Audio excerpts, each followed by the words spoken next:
O brasileiro não se considera preconceituoso, mas comete preconceito sem perceber.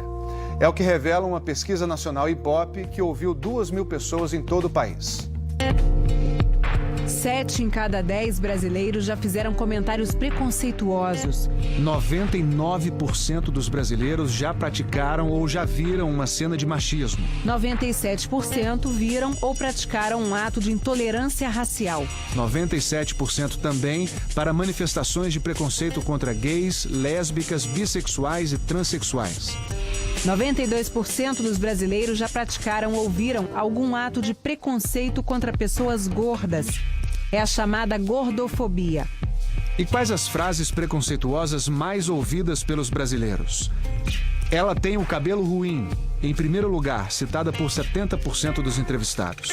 Ela está vestida igual a uma vadia, 68%. Pode ser gay, mas não precisa beijar em público. Essa frase já foi ouvida por 58% dos brasileiros. Eu tô aqui de boca aberta. Que reportagem bandida do Fantástico. O preconceito muitas vezes abre portas para a intolerância. O Fantástico propõe agora uma reflexão sobre casos recentes que estão aí dividindo opiniões e gerando ainda mais manifestações de ódio. Olha aqui, meus amigos, o capeta-chefe tá aqui, ó. Taca fogo em tudo. Quebra tudo, quebra tudo. Paga a vela pelo sangue de Jesus tem poder. Um traficante usa o nome de Jesus e obriga uma mãe de santo a destruir seu próprio centro de Umbanda. Quebra tudo, que a senhora quer demônio-chefe, que a senhora que patrocina essa cachorrada. Ela é uma Ialorixá, sacerdotisa de culto umbandista. Está sob a mira de uma arma. Rebenta a rinha desse demônio que tá aí.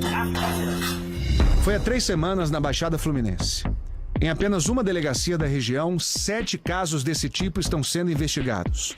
Um exemplo brutal da perseguição religiosa no nosso país. Historicamente, sempre houve essa perseguição. Ela não é episódica. Mas a nova face dela agora é uma face quando o tráfico de drogas se diz evangélico e começa a expulsar das comunidades as religiões de matriz africana. Eu não quero acreditar que a maioria do povo evangélico faça essa discriminação. E olha a maldade.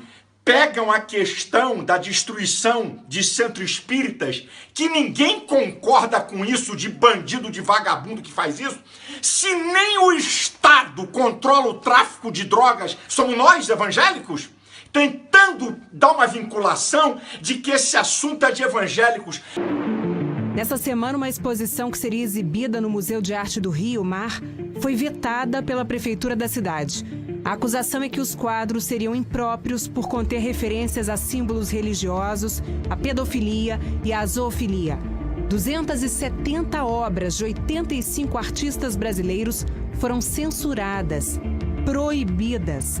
Sem consultar a opinião pública, o prefeito decidiu. Aqui no Rio, a gente não quer essa exposição. Saiu no jornal que ia ser no mar. Só se for no fundo do mar. Porque no Museu de Arte do Rio, não. A exposição se chama Queer Museu, Cartografias da Diferença na Arte Brasileira. As obras tratam de questões de gênero sexual e diferenças. São assinadas por artistas como Cândido Portinari, Lígia Clark, Yuri Firmeza e Adriana Varejão. Eu sou a favor que as exposições tenham sinalização para alertar o público sobre o conteúdo e orientação etária. Mas proibir que a exposição aconteça é um ato de censura, eu acho, inaceitável e perigoso para a sociedade como um todo. Ninguém está falando em censura, há uma revolta da sociedade. Estamos falando em proteção das crianças, garantido pela Constituição, pelo Estatuto da Criança e do Adolescente e por leis ordinárias. Gente, é uma covardia, é uma safadeza o que esses caras estão fazendo. Ninguém está aqui para censurar a arte. Ninguém. A classificação indicativa está na Constituição, está no ECA, está em leis ordinárias para proteger o pequeno ser. Porque a criança não sabe discernir o que é informação, sugestão e ordenança. Se protege o pequeno ser, a coisa mais covarde na história da Globo. Ninguém está falando em censura. Quer mostrar pornografia, quer mostrar gente nua tocando em homem nu, mulher tocando, bota lá, é proibido para menores de 18 anos. Ninguém está impedindo a questão da arte, eles estão querendo mudar o foco. Essa mesma exposição, antes de ser censurada no Rio, foi cancelada em Porto Alegre. Protestos acusaram blasfêmia contra símbolos religiosos. Quem está com a razão? A Constituição, a lei suprema do Brasil, que esta semana completou 29 anos, determina: a liberdade de expressão é um direito fundamental na Constituição de 88, como é em quase todas as constituições do mundo. É justamente porque ela é uma forma de permitir que o cidadão ele tenha opinião própria e expresse essa opinião sem que o Estado determine o que ele pode ou não achar. Existe algum limite para a liberdade de expressão? O limite tem que ser aquilo que é vedado objetivamente pela lei. Quer dizer, não é aceitável fazer uma exposição de arte que envolva infligir sofrimento deliberado a um animal, porque isso é vedado pela nossa ordem jurídica, pela nossa Constituição. Não é vedado fazer uma exposição de arte em que uma criança seja vítima de abuso sexual na frente dos outros. Uma perseguição acirrada. Ela já iniciou veladamente. Ela já iniciou secretamente. Ela já iniciou, às vezes, de forma mal disfarçada. Nós conseguimos já enxergar que essa revolução iniciou. A imagem de uma menina tocando o pé do artista Wagner Schwartz, que se apresentou nu durante uma exposição no Museu de Arte Moderna de São Paulo, gerou protestos e agressões. A menina estava acompanhada pela mãe, que é cenógrafa, e na porta da sala tinha um aviso sobre cenas de nudez. O que diz o Estatuto da Criança e do Adolescente, o ECA, diante desta imagem? O artigo 227 da Constituição diz expressamente que é um direito fundamental da criança o acesso à cultura. Verifica-se que, acompanhado por uma mãe que é do meio artístico e o próprio estabelecimento que recebeu aquela obra estabeleceu parâmetros de restrição e necessidade de acompanhamento, que não há nenhum indício de que houve uma vulnerabilidade à integralidade dos direitos fundamentais da criança e do adolescente. De uma eventual restrição ou de uma descrição do conceito da obra é uma orientação que o pai vai considerar para iniciar a criança na obra ou não. Essa exposição não fere o ECA. Todo mundo é livre para não apenas não ir, mas não levar os filhos e criticar quem vai e quem leva. A questão é saber se eu posso impor aos outros essa minha visão de mundo. Então, uma família que queira, por razão religiosa, moral, convicção pessoal, qualquer razão, queira não naturalizar a nudez, tem todo o direito, inclusive, de criticar quem faça. A questão é, uma família que queira tratar a nudez de forma naturalizada, sem que haja um conteúdo sexual, uma interação sexual com a criança, porque isso, evidentemente, é vedado, essa família também deve ter o direito de fazer essa escolha. A gente pode achar errado, pode criticar, mas não deve querer impor aos outros o que a gente acha certo. Quer defender o indefensável. Cínicos, dissimulados, maquiavélicos. Minha gente, deixa eu falar uma coisa para vocês. Tem um esquerdopata, tá? O tal do Marcuse, no seu livro Eros e Civilização, para vocês verem o plano que é. Submeter as crianças à erotização sistematicamente a todo tipo de relação sexual, pedofilia, incesto, sexo com animais. Sabe para quê? Para destruir os fundamentos da sociedade burguesa e a família monogâmica. Isso é um projeto. Durante séculos, grandes artistas retrataram a nudez. Michelangelo, Mondigiani, Velázquez, Botero, Miró, Tarsila do Amaral. Esta semana, o prestigiado Museu d'Orsay, em Paris, relançou uma campanha feita há 2 anos. Tragam seus filhos para ver gente nua. O museu informou que a campanha é para compreender melhor as reações das crianças diante de obras de arte e, claro, motivar as crianças a irem ao museu. Existe uma diferença aguda entre aquilo que é erótico e aquilo que é artístico, o nu artístico. Esses advogados de Satanás, a essa agenda terrível que eles têm. Que vergonha a OAB botou um advogado esquerdopata petista. Onde é que está o STJ, o STF? Onde é que estão? Meu Deus, esses caras pensam que podem tudo? E quanto ao uso artístico de símbolos religiosos? Um dos mais conceituados artistas plásticos do Brasil, Vic Muniz, diz que graças à arte sacra, os fiéis podem formar uma imagem daquilo em que acreditam, a imagem do divino. Para Vic Muniz, sem a arte... A gente ia poder acreditar numa entidade divina, mas a gente não ia ter como se comunicar isso de uma forma adequada. Este quadro seria exibido na exposição que foi proibida no Museu de Arte do Rio. A obra se chama Cruzando Jesus Cristo com Deusa Shiva. Shiva, na verdade, é um deus. É uma das divindades supremas do hinduísmo. Ao jornal Gaúcho Zero Hora, o autor Fernando Baril explicou: aquilo não é Jesus, é uma pintura. É minha cabeça, ponto. Me sinto à vontade para pintar o que quiser. Diante da lei, essa pintura não representa vilipêndio religioso. Ela não fere o direito de crença.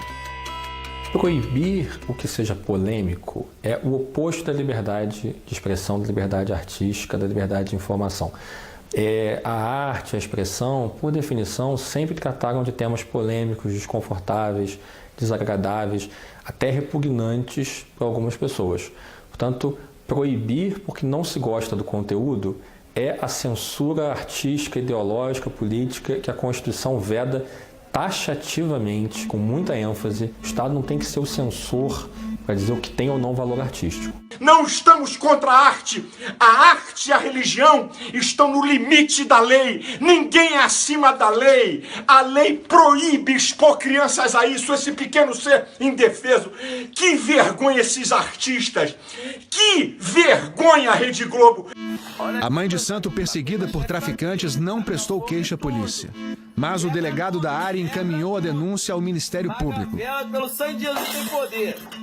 O preconceito é uma maneira muito primitiva de lidar com a diferença. É como se ainda precisássemos, de alguma forma, criarmos grupos oponentes a outros grupos diferentes. Lá atrás, nos primórdios, isso era necessário para a sobrevivência.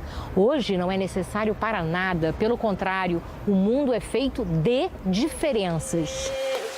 Se você também observar, nunca houve um ato hostil de nenhum membro da nossa religião contra qualquer outra religião. Embora secularmente sendo desrespeitado, sendo perseguido, tendo as nossas crianças sendo apedrejadas, os nossos velhinhos sendo apedrejados, nossos meninos sendo discriminados na escola, mesmo assim nós sempre pedimos o diálogo. A intolerância religiosa sempre matou, continua matando e impondo sofrimento. Todas as pessoas muito preconceituosas têm uma característica em comum. O medo, na verdade, um profundo medo de que aquilo em que acreditam, aquilo que os valores que permeiam sua vida se desapareçam, se diluam. Elas veem a pessoa diferente como uma ameaça. A experiência do sagrado é uma experiência muito profunda, muito sincera, tem a ver com o sentido da vida.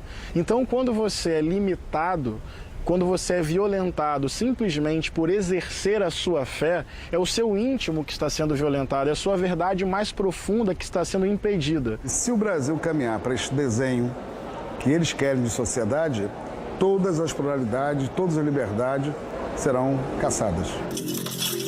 E é só um diálogo que eu tô tendo com vocês. Da próxima vez eu marco. Esta cena filmada na Baixada Fluminense mostra um adepto da Umbanda sendo obrigado por traficantes a destruir as guias, os colares sagrados da religião.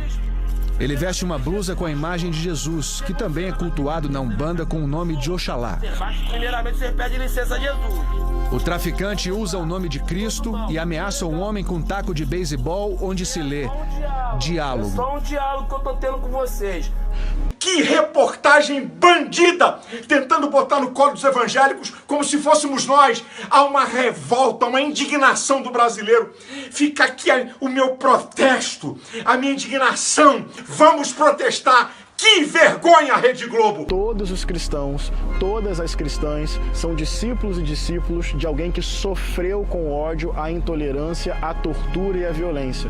Portanto, não tem como usar o nome de Jesus para perseguir alguém. Não tem como usar o nome de Jesus para promover o ódio. Jesus foi vítima do ódio. Usar o nome dele para praticar o ódio é um absurdo, é uma grande contradição.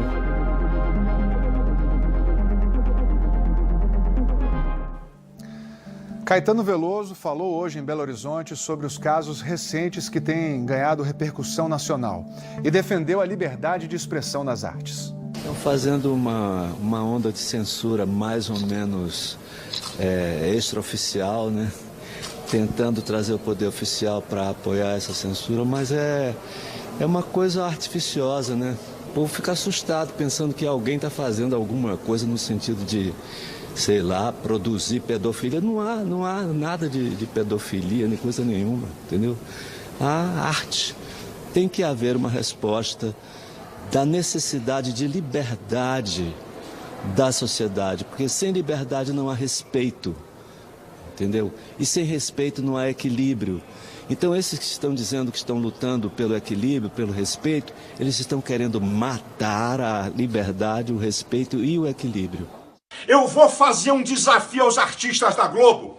Vai para a Europa, para qualquer lugar nos Estados Unidos, aluga uma sala, fica nu e chama a criança para tocar. Cambada de dissimulado, vocês vão tudo para cadeia. Vocês são covardes. Vocês são covardes. Vocês são cínicos. E eu vou dizer aqui, essa é a derrocata da Globo. Vocês estão mexendo naquilo que é precioso para Deus, que é as crianças. Eu, quando falo as coisas, eu não uso viés religioso. Mas eu estou aqui, a indignação é da sociedade. Vocês estão numa furada. Vocês mexeram com criança. A criança tem que ser protegida, por isso que a lei